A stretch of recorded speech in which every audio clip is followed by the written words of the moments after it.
Olá, meu povo bonito, tudo bem com vocês? Hoje nossa aula vai ser diferente, mas eu fiz ela com muito carinho. Eu peço que vocês prestem atenção, tirem dúvidas se surgirem, tá? E estudem bastante para gabaritar essa prova, beleza? Nossa aula será sobre figuras de linguagem. Nós comentamos sobre algumas delas, vocês começaram a pesquisar, e agora a prof vai falar sobre cada uma delas, trazer alguns exemplos para que vocês entendam tudinho, certo? Pessoal, as figuras de linguagem, tá, são recursos linguísticos e estilísticos. Como assim? Pense o seguinte, em figura de linguagem é como se fosse um truque. Você precisa falar algo de maneira mais dramática. O que você faz? Usa uma figura de linguagem. A figura de linguagem vai ajudar a trazer expressão, dramaticidade para algumas coisas, tá? Nós temos essas figuras de linguagem aqui, a figura de sintaxe, a figura de semântica, de pensamento, de som e sentido. Não pensem nelas fechadas assim, tá? Essa é sintaxe, essa é semântica. Pensem que as figuras de linguagem, vocês têm que compreender para que serve cada uma delas. Quando vocês conseguem compreender isso, fica bem fácil de entender por que essa é semântica, e essa é sintaxe, essa é pensamento e essa é som. Porque a utilização dela tem a ver com esses fatores. A semântica foca no significado das palavras, a sintaxe foca na estrutura da frase, e aí vai. Nós vamos começar com as figuras de semântica, tá? As figuras de semântica, elas focam no significado das palavras. Qual é o significado que eu quero que determinada palavra tenha? As figuras de semântica, nós temos a comparação, a metáfora, a metonímia, catacrese, perífrase e a sinestesia. Olha que fácil que elas são. Começando com a comparação, que é extremamente fácil. Comparação é quando eu comparo um elemento a outro. Muito simples. Só que a comparação, ela tem a palavra como, ela tem a palavra parece, ela vai ter um elemento que deixa bem claro que você está fazendo uma comparação, porque a comparação é algo explícito. Olha o exemplo aqui, ó. Seus olhos brilham como estrelas. Estou comparando o olhar de alguém com estrelas, e eu estou colocando essa palavra, esse elemento ali, como. Estou utilizando esse elemento que serve justamente para comparar, tá? Na metáfora, nós temos algo muito parecido. Também há uma comparação, só que nesse caso ela é implícita. Então eu não vou ter como, parece. Olha aqui o primeiro exemplo. Meu coração é um balão desgovernado. Eu estou fazendo uma comparação, mas eu não coloco como. Essa comparação é comparação porque é óbvio que o meu coração não é um balão desgovernado. Mas quando eu digo isso, eu estou querendo atribuir ao meu coração as características de um balão desgovernado. Olha aqui o segundo exemplo. Minha mãe é uma leoa. É óbvio que a minha mãe não é uma leoa. É óbvio, né? Todo mundo sabe que minha mãe é um ser humano. Mas quando eu digo que ela é uma leoa, eu quero atribuir as características de uma leoa à minha mãe. Quais são essas características? Ela é guerreira, ela é forte, ela é braba. Eu estou fazendo uma metáfora, eu estou utilizando as características para comparar com a minha mãe, tá?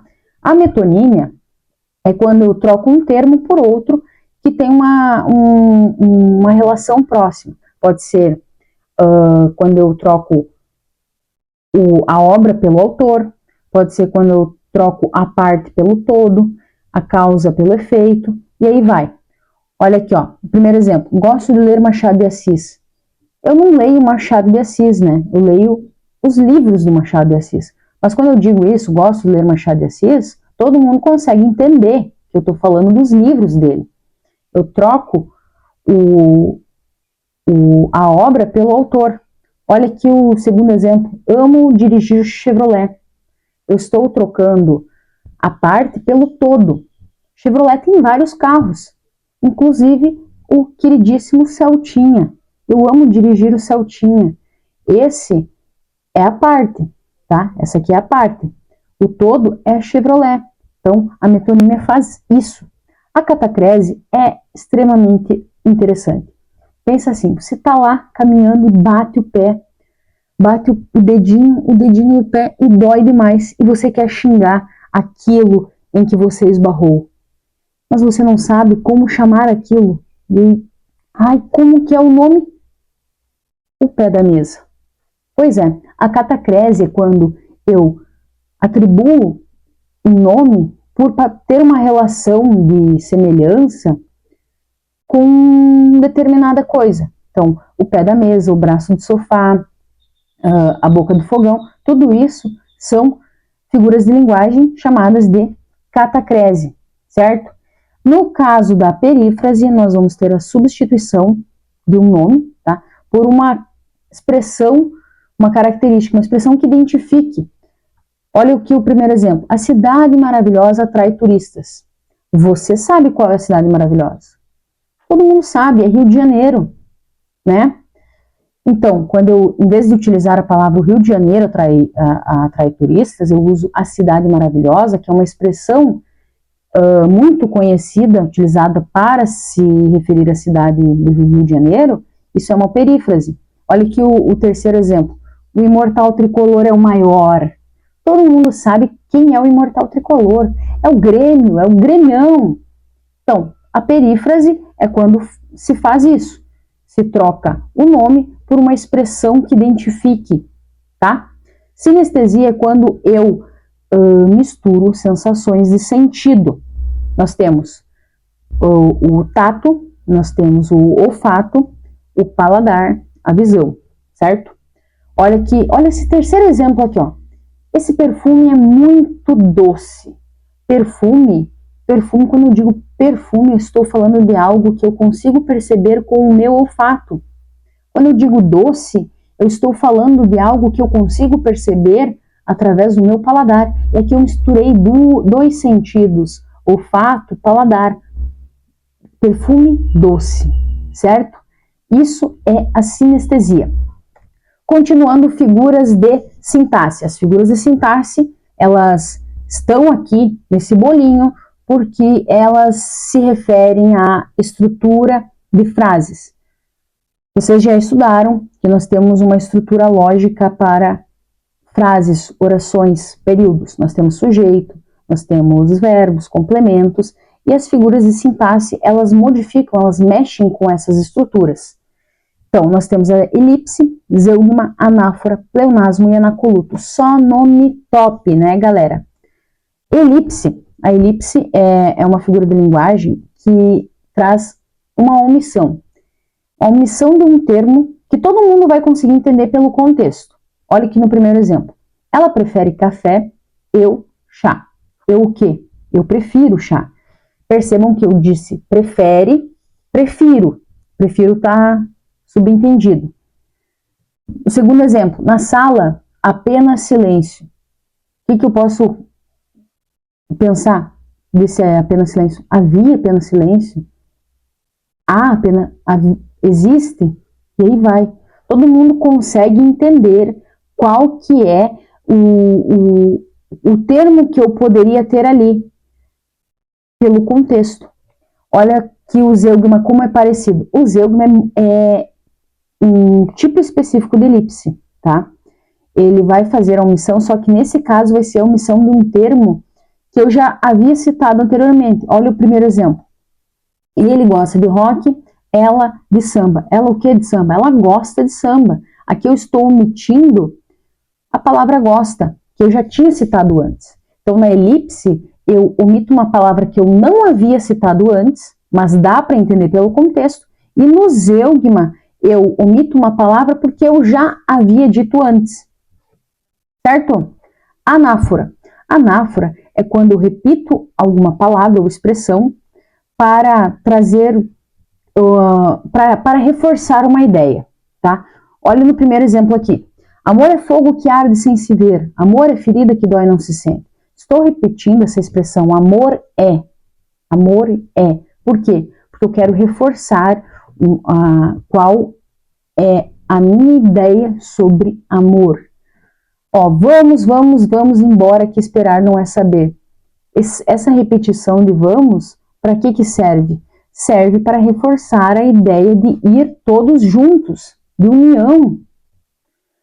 Pleonasmo é uma figura de linguagem muito utilizada. Muitas vezes as pessoas utilizam porque estão cometendo um erro mesmo, tá? O pleonasmo é quando eu faço uma redundância, ou seja, eu falo alguma coisa que não precisava porque já estava óbvio. Quando eu digo assim, subir para cima ou descer para baixo, isso é uma redundância, é um pleonasmo. É claro que você vai subir para cima, não tem como subir para baixo. Então eu só poderia falar, vou subir, vou descer, tá? O pleonasmo, assim, ó, por mais que a maioria das pessoas falem porque estão cometendo um erro, muitas vezes o pleonasmo ele vai ser utilizado por escritores para trazer uma expressividade em alguma coisa.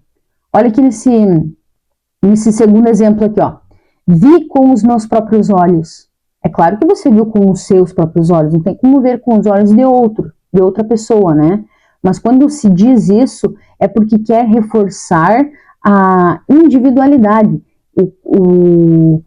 que você conseguiu ver isso mesmo. Então, isso é uma forma expressiva, tá? Anacoluto é quando eu tenho uma quebra na estrutura sintática da frase. Como eu disse antes, na sintaxe nós estudamos que nós temos o sujeito, nós temos os verbos, nós temos os complementos, e aqui no anacoluto ele quebra isso. Olha o primeiro exemplo. Parece que estou ficando doente. O ideal seria eu estou ficando doente ou eu pareço doente. Mas aqui não, aqui foi escrito de uma maneira que não é usual, tá? Não é a correta, de acordo com a norma culta, mas muitas vezes isso daqui é proposital, ou às vezes até uma muleta na hora de falar. Estou falando, me embanando, daí eu arrumo ali o jeito que dá, né? Olha no segundo exemplo. O homem, você sabe como ele é, tá? Quando tem essa quebra na estrutura, nós chamamos de anacoluto.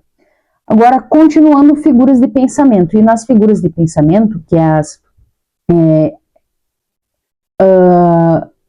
têm uma relação com aquilo que eu sinto e aquilo que eu penso, né?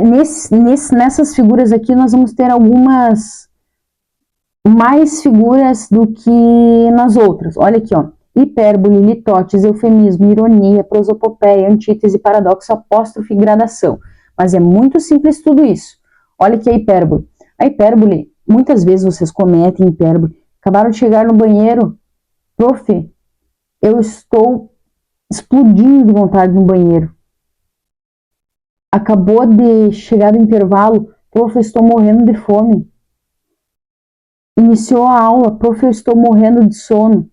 Quando eu digo esse morrendo, as pessoas na verdade não estão morrendo de fato, mas elas falam isso porque querem exagerar. Isso é hipérbole, tá? Litótis é quando eu quero expressar uma ideia, em vez de eu falar exatamente aquilo que eu penso, eu utilizo a negação do oposto. Olha aqui o exemplo.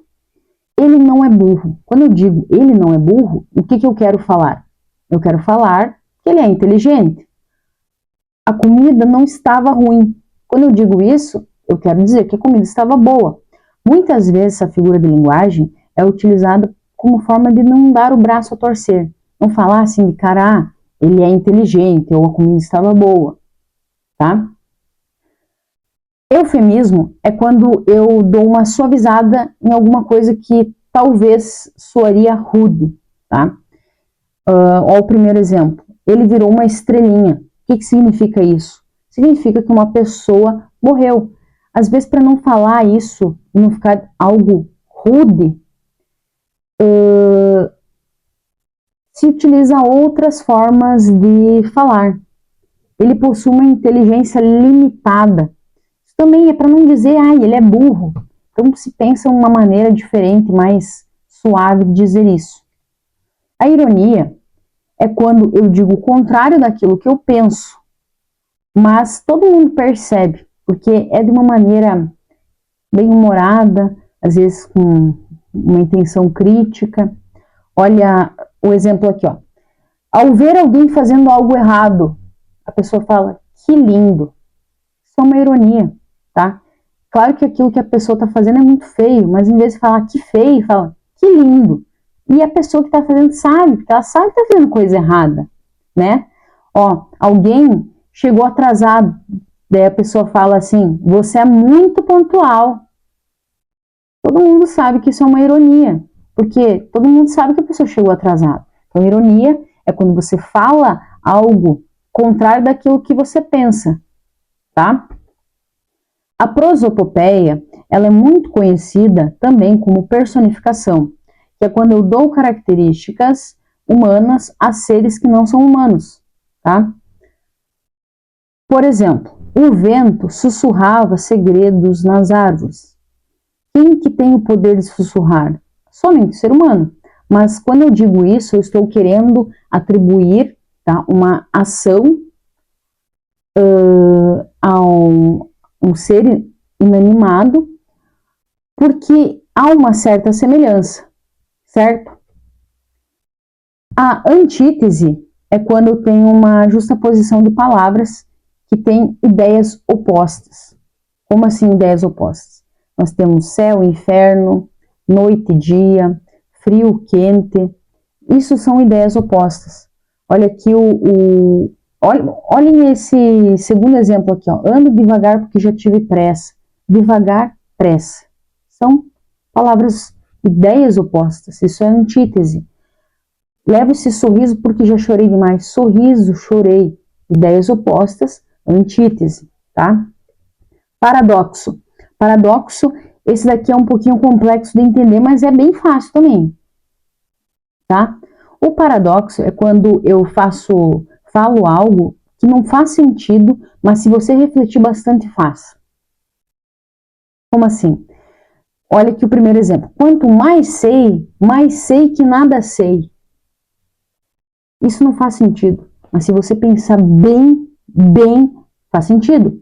Porque quanto mais eu estudo, mais eu percebo que eu preciso estudar mais e mais. Que a minha inteligência não é enorme, que eu tenho muita coisa para estudar, certo? Apóstrofe é quando eu faço uma interrupção no meu discurso e evoco algo ou alguém. Olha aqui no exemplo. Ó mar salgado, quanto do teu sal são lágrimas de Portugal? Eu estou fazendo uma pergunta ao mar.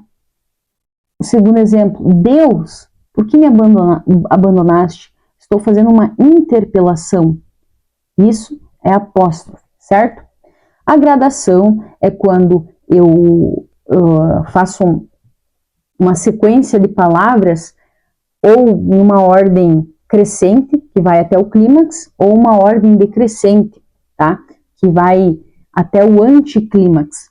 Olha aqui o primeiro exemplo. Ela berrou, gritou, falou, sussurrou, murmurou. Eu estou citando várias ações que foram feitas e isso é uma gradação. Agora, por último, figuras de som e sentido. Essas figuras aqui, elas estão relacionadas à sonoridade. Qual é o tipo de som que eu quero? Elas são muito utilizadas em poemas, tá? Nós temos a aliteração, assonância, onomatopeia e paranomásia. A aliteração é quando eu faço a repetição de alguns sons consonantais em palavras próximas para criar uma certa musicalidade. Vocês já ouviram isso? O rato roeu a roupa do rei de Roma, a rainha de raiva roeu o resto. Quantas palavras começam com R? Todas. Todas. Porque aqui eu tenho uma literação. É proposital. É para dar uma musicalidade. E existem vários textos por aí que ou possuem várias... Todas as palavras começam com B. Todas as palavras começam com T, com F. E aí vai, tá?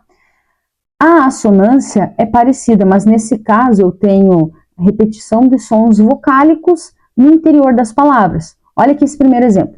Minha Foz do Iguaçu, Polo Sul, meu azul, luz do sentimento nu. Todas essas palavras, elas estão próximas ao som da letra U. E isso é a assonância. Se vocês forem observar minha boca, minha Foz do Iguaçu, Polo Sul, meu azul, eu estou o tempo inteiro fazendo um biquinho. Por quê? Porque eu estou repetindo o som da letra U. A onomatopeia, quando você era criança, você viu muito da onomatopeia. Quando você abriu o gibi e via que a Mônica tinha dado uma coelhada no Cebolinha, e daí tinha um pum. O que era aquele bum? Estava sendo imitado o som da Mônica batendo no Cebolinha. Isso é onomatopeia, porque a onomatopeia, ela vai imitar sons. Ó, o relógio faz tic-tac, o cachorro late au-au. Isso é imitar sons, e essa figura se chama onomatopeia, tá? A paronomásia é quando eu utilizo palavras que têm significados totalmente diferentes, mas que têm um som parecido. Olha aqui nesse primeiro exemplo. Tento tanto, mas tonto me sinto. Tento, tanto, tonto. São 3 palavras que não têm nada a ver o sentido uma com a outra, mas o som é muito parecido. Isso é a paronomásia. Pessoal, agora vocês vão pausar o vídeo, vão copiar os exercícios, responder bem bonitinho no caderno de vocês, que na próxima aula o prof vai dar estrelinha, certo? Então, questão número 1, pausa o vídeo. Questão número 2, pausa o vídeo, copia bonitinho aí. Questão número 3, beleza? E por último, questão número 4, certo? Pessoal, obrigada pela atenção. Feliz Páscoa para todos vocês. Um abraço para vocês. Que a Páscoa de vocês seja maravilhosa e que a família de vocês seja muito feliz, certo? Beijão no coração e até a próxima aula.